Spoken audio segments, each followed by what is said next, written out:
Examination છે એમાં રામકૃષ્ણના હવે ઘણા મિત્રોને થાય છે એવું કે ઘરે બેઠા બેઠા માત્ર ને માત્ર ઘણી વખત ગ્રુપમાં અમે જોતા હોય છે તો એવું લખતા હોય છે કે મને તો ઘરેથી ના પાડે છે એક બેન મને મેસેજ કરેલો કે ભાઈ તમે ખૂબ સારી લડત આપો છો ભાઈ મેં કીધું ભાઈ બેન કેટલી વખત તમે આવેલા તો કે એક વખત નહીં મેં પૂછ્યું માર્ક કેટલા છે તો એણે કીધું મારે 9-10 ની અંદર મારે 152 માર્ક છે મિત્રો આવા સારા માર્ક વાળા ન્યા બેસેલા છે અને 122-23 માની લો કે હજુ પાસ થઈને એનો મેળ પણ ન પડવાનો તેવા લોકો ગ્રાઉન્ડ ઉપર લડે છે અને બેનોને પણ મારી જ વસ્તુ કેવું છે બેનો એમ કહે છે કે મને નીકળવા નથી દેતા ઘરેથી મારે મજબૂરી હોય છે પરિવાર સમાજ બધાનું મારે સાંભળવું પડે છે તો અહીંયા જે દીકરીઓ ખસડાઈ છે એને ઘરેથી છૂટ આપતી છે કે જા જા દીકરા તું રોડ ઉપર ખસડાઈ જજે 6 મહિનાની ગર્ભવતી મહિલા જો શિક્ષકની ભરતી માટે આવી શકતી હોય તો બેનોને મારી એટલું કેવું કે તમે મોટો ટાંકો પાણી ભરીને એમાં ડૂબી મરાય કેમ કે 6 મહિનાના મહિલાઓ લડત માટે આપી શકે તો આપણે પણ તમે પણ સાથે આવો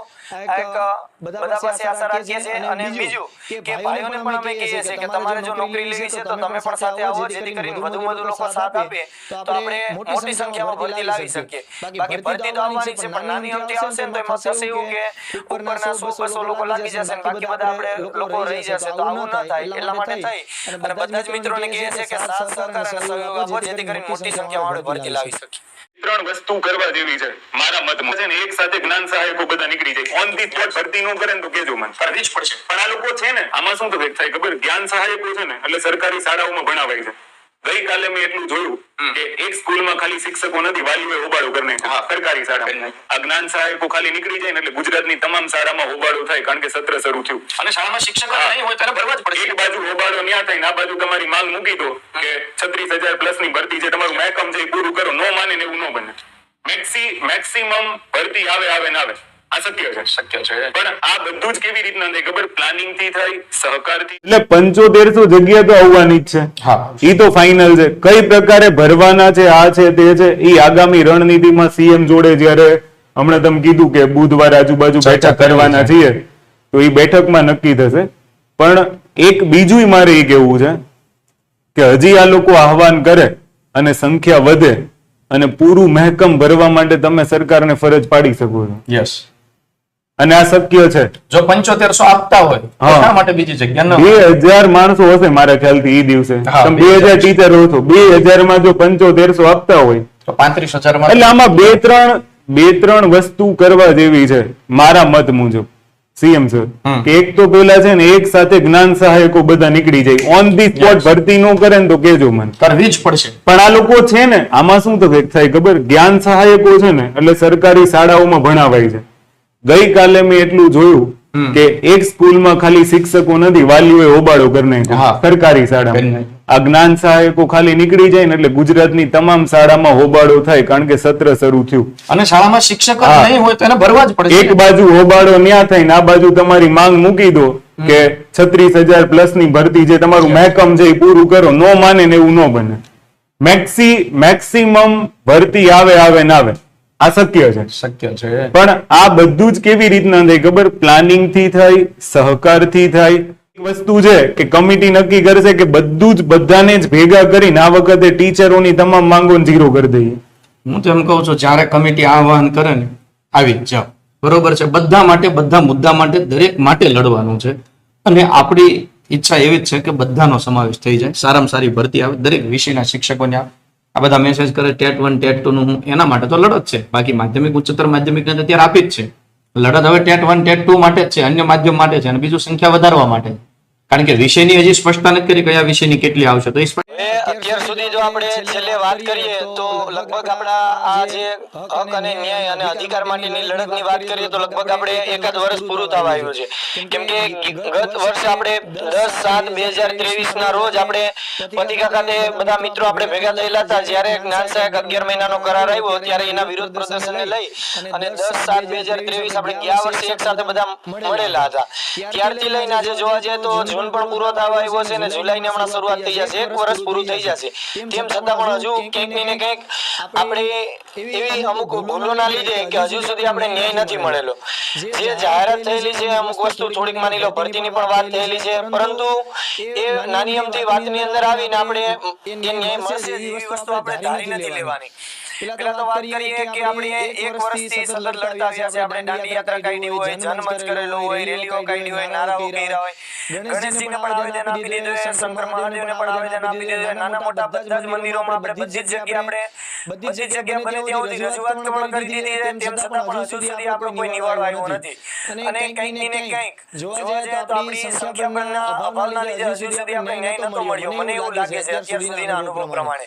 અને જોવા જઈએ તો છેલ્લે 2-3 દિવસ પહેલા આપણે જે ગાંધીનગરની અંદર જે હલ્લાબોલ કરેલો, કંઈક ને કંઈક એના પરિણામના ભાગરૂપે પણ આજે જે નાનો અમથો ટુકડો ફેંકવામાં આવ્યો છે એને હું ટુકડો જ કહીશ. કેમ કે જે ફેંકવામાં આવેલો છે, જે ભરતીની વાત કરેલી છે, તો નાનો અમથો કટકો જ છે. મોટો વિશાળ સમુદ્ર જેટલી એક ભરતી કરવાની હોય છે, નાન માત્ર ખાબોચિયા જેટલી ભરતી કરવામાં આવે છે. તો આટલી નાની અમથી આપણે વાતમાં આવીને આપણે શાંત નથી રહેવાનું. અને વાત કરીએ તો ઉમેદવારોએ કંઈક ને કંઈક માની લો કે અત્યારે વાત કરીએ કે જ્ઞાન સાહેબ જે સ્વીકારી લીધું છે એના લીધે ભરતીઓ પણ ઓછી આવે એવી પણ સંભાવના છે. તો માની લો કે તમે જ્ઞાન સાહેબ લઈ પણ લીધું હોય, તમારી માની લો કે કોઈ તમને એમ હોય કે કઈ મજબૂરી છે કે નાનો અમથો થોડો અમથો આવકના સ્ત્રોત રૂપે તમે લઈ પણ લીધું હોય, તો હવે તો સરકાર ભરતીના હજુ એને મેકમ તૈયાર નથી કરેલું. જો જાહેરાત કરશે કે એટલી જગ્યાઓમાં આ વિષયમાં આ ઓબીસી, એસસી, એસટી, ઈડબ્લ્યુએસ બધામાં એટલી કેટેગરીમાં બહાર પાડશું. પણ જો બધી જ જગ્યાઓ જો ફૂલ હશે તો એ પ્રમાણે બહાર પાડશે. આજના જ ન્યૂઝપેપરમાં વાત કરીએ તો 15,000 જેટલી 9 થી 12 ની શાળાઓમાં જગ્યા ખાલી છે. એમાંથી 8,000 જેટલા તો જ્ઞાન સાહેબ ભરાઈ ગયેલા છે અને 7,000 કરતા પણ વધારે જગ્યાઓ ખાલી છે. માની લો કે 8,000 જો અત્યારે રાજીનામું આપી દે તો 7,000 ભરવાના છે અને 8,000 તો 15,000 જેટલી પણ ભરતી આવી શકે. પણ એ કેટલી લાવવી એ આપણા ઉપર ડિપેન્ડ કરે છે. હવે અત્યારે જોવા જાય તો 7,500 ની પ્રવક્તા મંત્રી આપણે વાત કરીએ તો એને જાહેરાત કરી દીધી. હજુ સુધી એનો કોઈ ઓફિશિયલ લેટર નથી આવેલો. એટલે કંઈક ને કંઈક આપણે એવું માની લઈ લેવાનું કે 3 મહિના પછી ભરતી આવી જ જશે. કેમ કે આ જીવતું જાગતું ઉદાહરણ તમને હું આપું તો આપણે 21/11/2023 માં આપણે જે VSK ની બહાર આપણે આંદોલન કરેલું અને 22/11/2023 ના રોજ એને 2750 નો જે જીતુભાઈ વાઘાણી વખતનો વાયદો બાકી હતો એની જાહેરાત કરી દીધી. એના આજે 8 મહિના થઈ ગયા. એ તો ઓફિશિયલ લેટર હતો, તેમ છતાં પણ એ ભરતી કરવામાં નથી આવેલી. અને આ તો માત્ર ને માત્ર ખાલી ટીવી ન્યૂઝ ની સામે આવીને એને કીધું કે 7,500 ની ભરતી કરીશું. તો મિત્રો જ્યાં સુધી ઓફિશિયલ લેટર ન આવે ત્યાં સુધી માનીને ન બેસવું. અને બીજું કે ઓફિશિયલ લેટર આવી જાય તેમ છતાં પણ આ લોકો ભરતી નથી કરતા. તમે જોઈ શકો 2750 નું ઓફિશિયલ લેટર હોવા છતાં પણ તમે કઈ કરી નથી શક્યા. ભરતી પણ નથી આવેલી. તો આપણી એક જ ડિમાન્ડ હોવી જોઈએ કે બધા મિત્રોએ માની લો કે 9 થી 12 ની જે 7,500 ની જે જાહેરાત કરી છે એનો આપણે ઓફિશિયલ લેટર માંગીએ અને એક કેલેન્ડર માંગીએ કે ભાઈ આ તારીખે ફોર્મ ભરાશે, આ તારીખે માની લો કે એનું અમે ડીવી કરાવશું, આ તારીખે તમારી શાળા પસંદગી હશે, આ દિવસે તમને ઓર્ડર આપીશું, આ દિવસે તમને શાળામાં હાજર કરીશું. આવું એક કેલેન્ડર બહાર પાડે તો જ આપણે વિશ્વાસ કરવાનો. એટલે 9 થી 12 નું તો માની લો 7,500 છે તો આપણે એક માંગ હોવી છે. બીજું કે અન્ય માધ્યમની તો ફાઇલ રેડી હતી ફેબ્રુઆરીમાં. માની લો ઇલેક્શન પહેલા ફેબ્રુઆરીમાં એની ફાઇલ રેડી હોવા છતાં પણ અન્ય માધ્યમની હિન્દી હોય, ઉર્દુ હોય, મરાઠી હોય, તેલુગુ હોય, તમિલ હોય, આ 5 ભાષાઓની હજુ સુધી ભરતી એની કોઈ કરવામાં નથી આવેલી. તો અન્ય માધ્યમની પણ ફાઇલ રેડી હોવા છતાં પણ ભરતી નથી થયેલી. આ બીજો દાખલો. અને ત્રીજું કે વિદ્યા સહાયક 1 થી 8 ની અંદર જે ગુજરાતી માધ્યમ છે એનો પણ કોઈ જાહેરાત કરવામાં નથી આવેલી. તો મારું એવું લાગે છે કે કંઈક ને કંઈક આંદોલનને આપણી સંખ્યાબળને તોડવા માટે પણ એક જાતનું કાવતરું રચવામાં આવેલું હોય. તો 9 થી 12 ના મિત્રોને પણ મારી એક માંગ છે કે જો તમને જાહેરાત મળી ગઈ છે તો હવે તમે ગાંધીનગર એ માટે ભેગા થાઓ કે અમને પરિપત્ર ક્યારે આપશો, અમારા ફોર્મ ક્યારે ભરશો, એના માટે ભેગા થાઓ. અને 1 થી 8 માટે તો હજુ કઈ આવ્યું જ નથી, એટલા માટે આપણે ફરીથી મળવું જ પડશે. સાહેબે વાત કરી એમ કે બેન મળવા ગયેલા ત્યારે સચિવે જેવું કીધેલું છે કે બેન આ વખતે તમે ભલે ભરતી માટે માંગણી કરવા આવ્યા હોય પણ હવે પાછા આવો ત્યારે પેંડા લઈને આવજો. તો પૂછ્યું કે કેમ? તો કે 1 થી 8 ની અંદર આપણે 10,000 જેટલી ભરતી કરવાની વિચારણા કરીએ છીએ એવું શિક્ષણ સચિવે કીધેલું છે. હવે કેટલી ભરતી કરે કે નહીં એ તો હવે કોઈ ખ્યાલ નથી. પણ અત્યારે આંકડા મુજબ જોવા જાય તો સચિવ પાસેથી પણ આવા 10,000 ના આંકડા આવેલા છે. પરંતુ આંકડાઓની માયાજાળમાં આપણે ફસાવ કરતા પણ આપણી તો એક જ ડિમાન્ડ હોવી જોઈએ કે આપણે ભરતી કઈ રીતે લેવી. તો અત્યારે માની લો કે જોઈએ કે કંઈક ને કંઈક ગાંધીનગરમાં ભેગા થયેલા એના લીધે ભાગરૂપે આપણે જે અસર થયેલી તો આપણે એનો ફાયદો પણ થયેલો છે. પરંતુ આપણે તો માની લો કે અત્યારે જોવા જાય તો 40,215 જેટલા વિદ્યાર્થીઓ ટેટ 1 ને ટેટ 2 ના પાસ છે. બીજું કે 9 થી 12 ની અંદર વાત કરીએ તો એમાં 40,000 જેટલા પાસ થયેલા છે. બંનેને મર્જ કરીએ માની લો કે અંદાજિત તમે જોવા જાવ તો 80 થી 90,000 ને ગાળાની વચ્ચે કેન્ડિડેટ પાસ થયેલા છે. તો મારે બધા મિત્રોને એક વસ્તુ કહેવી છે, અમુક વખતે માની લો કે કોઈ ઉમેદવારો આપણે સાથ ન દેતા હોય ને એને કારણ એક પણ હોઈ શકે, બે કારણ હોઈ શકે. એક તો ક્યારેક વિદ્યાર્થીને એવું થતું હોય કે લડવાવાળા લડે છે, કાલ સવારે ઉઠીને ગમે ત્યારે નાની મોટી ભરતી આવે, મારો વારો આવી જવાનો છે, એટલા માટે થઈને મારે ખોટું આમાં ઘર્ષણમાં ઉતરવું, ઢસડાવવું, માર ખાવો, લાફા ખાવા, એના કરતા આપણે ઘરે બેસી લઈને નોકરી લઈ લઈએ. એક વર્ગ આ હોય છે સારા મેરિટ વાળો, એક નિમ્ન મેરિટ વાળો હોય. એને ખબર હોય છે કે આપણે ગમે એટલા આંદોલન કરીશું, આપણો વારો આવવાનો છે નહીં. અને એને એમ થતું હોય કે આ બધું કરવા કરતા તો આપણે 11 મહિનાનો કરાર છે એ જ વસ્તુ સારી છે. અને જો બહુ આપણે આ લોકોને સપોર્ટ કરીશું ને કંઈક ને કંઈક જ્ઞાન સાહેબ જો રદ થઈ જશે તો આપણા રોટલા બંધ થઈ જશે. એટલે બે વર્ગના લોકો હોય છે. આ બે વર્ગના લોકો છે ને એની મેન્ટાલિટી એક રીતે બદલાયેલી હોય છે. કુવાના દેડકામાં નહીં, એને ખાલી માત્ર ને માત્ર કંઈ ન હોય, એને એ સ્વાર્થી પણ હોય. એને એમ જ હોય કે બસ આપણું ગમે ત્યાં મેળ પડી જાવ છે, બાકી લોકોનું જે હોય. અને મધ્યમ વર્ગનો જે વર્ગ છે ને એવું વિચારતા હોય છે કે કંઈક ને કંઈક આપણો વારો, માની લો કે મને વિશ્વાસ છે કે આપણો વારો આવશે કે નહીં, કંઈક એને લાગતું હોય છે કે લગભગ જો થોડાક પ્રયત્ન કરીશ ને તો મારો વારો તો આવશે, પણ સાથે સાથે જો હજુ વધુ પ્રયત્ન કરીશ ને તો નિમ્ન મેરિટ વાળો પણ આવશે. તો માની લો કે 80,000 વિદ્યાર્થીઓ પાસ હોય, અમે ખાલી ગાંધીનગરમાં 1000 થી 1200 વિદ્યાર્થીઓ એકી સાથે જો ભેગા થઈ ગયા તો 7,500 ની ભરતી લાવી શકતા હોય. તો 80,000 વિદ્યાર્થીઓ પાસ થયેલા છે, એના માત્ર 10% આપણે લઈએ 8,000 વિદ્યાર્થીઓ જો ગાંધીનગરમાં એક સાથે આપણે મળ્યા હોય તો મિત્રો તમે મનથી ખાલી વિચારો કે ઓછામાં ઓછી તમે ધારો ને તો 15 થી 20,000 ની ભરતી તમે ખાલી 9 થી 12 માં લાવી શકો.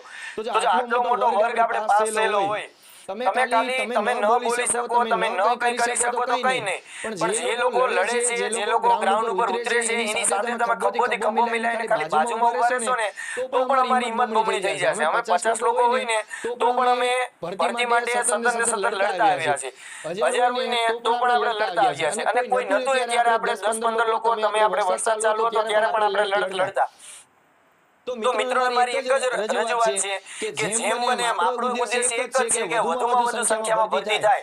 ઓછામાં ઓછી 32,000 શિક્ષકોની જો ભરતી કરવી હોય તો આપણો એફર્ટ પણ એ પ્રમાણે હોવો જોઈએ. તો વધુમાં વધુ લોકો સાથે જોડાઓ જેથી કરીને આપણે ભરતી લાવી શકીએ. અને 7,500 ની આપણે વાત કરીએ તો એની અંદર પણ આપણે વાત કરીએ તો 9-10 ની અંદર બે વિભાગ પાડેલા, સરકારી ને ગ્રાન્ટેડ. એમાં સરકારી કેટલી તો કે 500 જગ્યા અને ગ્રાન્ટેડમાં કેટલી છે 3500. બીજું 11-12 ની અંદર જોવા જઈએ તો સરકારીમાં 750 અને ગ્રાન્ટેડમાં 3250. હવે આ પણ તમને એક વાસ્તવિકતા કહી દઉં. માની લો કે સરકારી શાળાની અંદર માની લો 9 થી 12 ની અંદર વાત કરીએ તો 3500 અને બીજી એટલે 4,000 9 થી 12 ની અંદર જાહેરાત માની લો કરી તો એમાં પણ ભાગ પડશે ઓબીસી, એસટી, પછી એસસી, ઈડબ્લ્યુએસ, જનરલ બધાનો ભાગ કરતા માની લો 33% મહિલાને અનામત આપશે. તો છેલ્લે તમે જોવા જશો તો કેટેગરી વાઇઝ, વિષય વાઇઝ માત્ર 125 થી 200 થી 250 ની વચ્ચે રેન્જ રહેશે એક વિષયની. તો વિચારો કે તમે માની લો કે 250 ની અંદર આવો છો કે નહીં, તમને એમ લાગતું હોય કે હાલો આજે લડી લેવાય, પછી કાલ સવારે ઉઠીને થશે કેવું, માની લો કે મારી પાસે એવા ઘણા મિત્રો આવેલા છે આ વખતે આંદોલનની અંદર મળેલા કે ગઈ ભરતીમાં 25-50 માટે રહી ગયેલા. આજે ઉઠીને તમને તમારું ધ્યેય નક્કી હોવું જોઈએ કે હાલો મારો મેળ પડશે કે નહીં. જો તમને એમ લાગતું હોય ને કે હાલો થોડુંક લડી લે ને તો આપણો મેળ પડી જાય, તો મિત્રો આ કૂદી જવાય આગમાં. પછી થાય એવું કે આ બધું જતું રહે, રોસ્ટર તૈયાર થઈ જાય, ભરતી થઈ જાય, બધા હાજર સ્કૂલમાં થઈ જાય, એક પગાર પણ પડી જાય. પછી તમે જ્યારે ઘરે બેઠા હશો ત્યારે તમને એક વિચાર આવશે કે હારું ગાંધીનગર જો એક વખત બધા ગયું હોત ને તો મારો મેળ પડી ગયો. આ નરી વાસ્તવિકતા છે બાપુ.